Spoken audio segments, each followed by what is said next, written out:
Divide ہو چکا ہے. پورا جو ورلڈ ہے اس وقت تقریباً 200 سے اباؤ یا 203 کنٹری ہیں یا 204 ہیں، آئی تھنک میں اس پر شور نہیں ہوں، لیکن جو ہے وہ 200 سے اوپر کنٹری ہیں. کتنی ہیں؟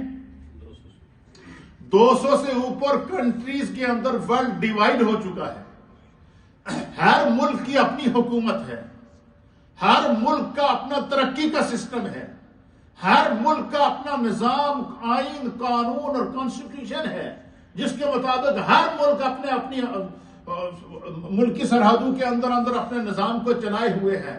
اور کوئی نہ کوئی ہر ملک کا یہ دعویٰ ہے کہ میں ترقی کی اس وقت معراج پر ہوں، میں ترقی کے آسمان کو چھو رہا ہوں. لیکن ترقی کے آسمان کو ہی چھوتے ہیں، آسمان سے اوپر نہیں جا سکتے. ترقی کے آسمان سے اوپر اگر کوئی گیا ہے تو وہ میرے مصطفیٰ گئے ہیں.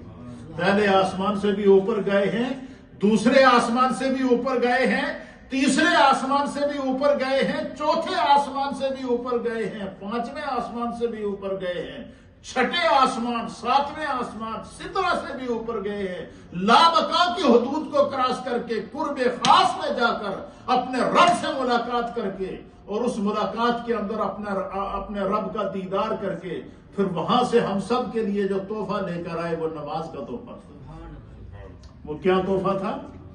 نماز کا تحفہ تھا. اللہ اکبر، سبحان اللہ و بحمدہ، سبحان اللہ العظیم. تو ان مکی صورتوں کے اندر چونکہ اسلامی نظام، مسلمانوں کی اسلامی ریاست قائم ہو چکی تھی، تو نظام مملکت کو چلانے کے لیے جن اصول اور قواعد کی ضرورت تھی، ان کو مسلمانوں کی تمدنی زندگی کی فوز و فلاح اور عبادات کے اجتماعی نظام کے لیے جن ہدایات کی مسلمانوں کو ضرورت اور احتیاج تھی، ان تمام ہدایات کو اللہ تعالیٰ نے مدنی صورتوں کے اندر نازل فرما کر قیامت تک کے لیے ہمارے لیے جو ہے وہ راستہ متعین کر دیا. ایک بات. پھر دوسری یہ کہ ہمارے مفسرین نے، امام فخر الدین رازی نے بڑی ایمان افروز بات لکھی ہے. آپ نے لکھا کہ سورہ بقرہ سے پہلی جو سورت ہے سورہ فاتحہ ہے. تو فرمایا سورہ فاتحہ میں بندہ مومن کیا دعا مانگتا ہے؟ اہدنا الصراط المستقیم، اے اللہ ہمیں سیدھے راستے پر چلا.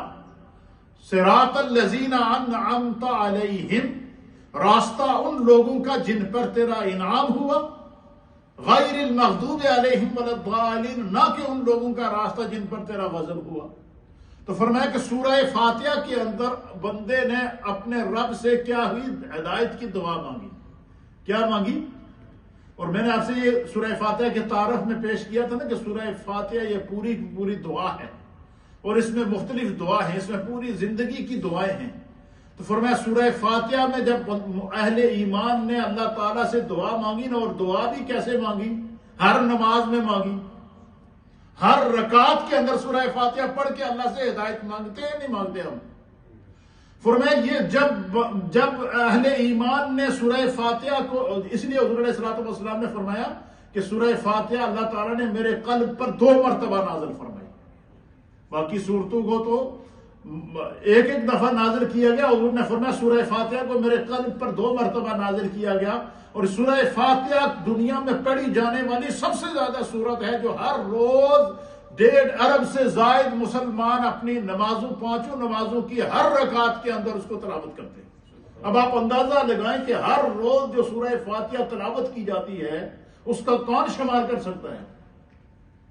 تو امام فخر الدین رازی نے بڑی ایمان افروز بات لکھی ہے. آپ لکھتے ہیں کہ سورہ فاتحہ میں بندے کیا کرتے ہیں؟ ہدایت کی دعا مانگتے ہیں، اور بندوں کی وہ ہدایت کی دعا اللہ تعالیٰ نے قبول کر دی ہے. کیا کر دی ہے؟ جب بندوں نے سورہ فاتحہ میں دعا مانگی نا کہ اہدنا الصراط المستقیم، اے اللہ ہمیں سیدھے راستے پر چلا، سیدھا راستہ ہمیں عطا فرما اور سیدھے راستے پر ہماری ہدایت فرما. تو فرمایا اللہ تعالیٰ نے اہل ایمان کی دعا کو قبول کر کے ان کے لیے ہدایت نازل کی، اور ہدایت کے سارے احکام، ہدایت کے سارے طریقے، ہدایت کے سارے راستے اللہ تعالیٰ نے سورہ بقرہ کے اندر نازل فرمائے. یعنی سورہ فاتحہ میں ہدایت کی دعا مانگی گئی ہے، اور سورہ بقرہ میں، سورہ فاتحہ میں مانگی گئی دعا کی قبولیت کو اللہ نے نازل فرمایا. یہ اس کے اندر اتنی بڑی معرفت کا خزانہ ہے کہ ہم ہدایت جو اللہ سے مانگتے ہیں تو وہ اس کے اندر کون سی ہدایت ہے؟ انفرادی زندگی کے لیے سورہ فاتحہ اور سورہ بقرہ میں ہدایت موجود.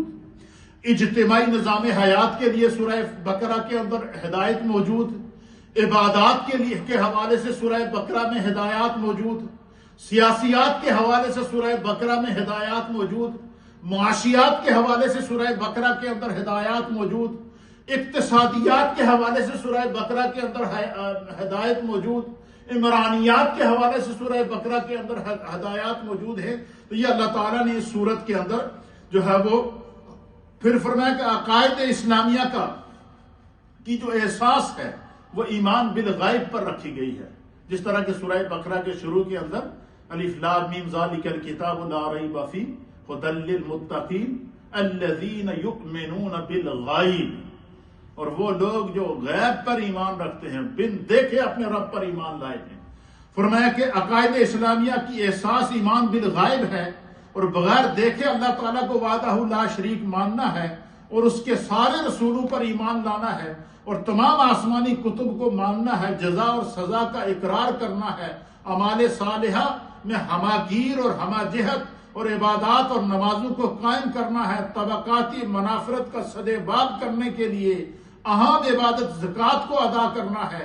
اس لیے سورہ بقرہ ایمان بالغیب، اقامت صلاۃ، ادائے زکوٰۃ کے بیان سے شروع ہوتی ہے، تاکہ بندہ مومن کو اپنی زندگی گزارنے کے لیے ابتدائی طور پر جن ہدایات کی ضرورت ہو، اللہ تعالیٰ نے سورہ بقرہ کے شروع میں ان کو نازل کر دیا۔ اس لیے ہمارے علماء اور محدثین کہتے ہیں کہ قرآن حکیم فرقان مجید کا ترجمہ اور اس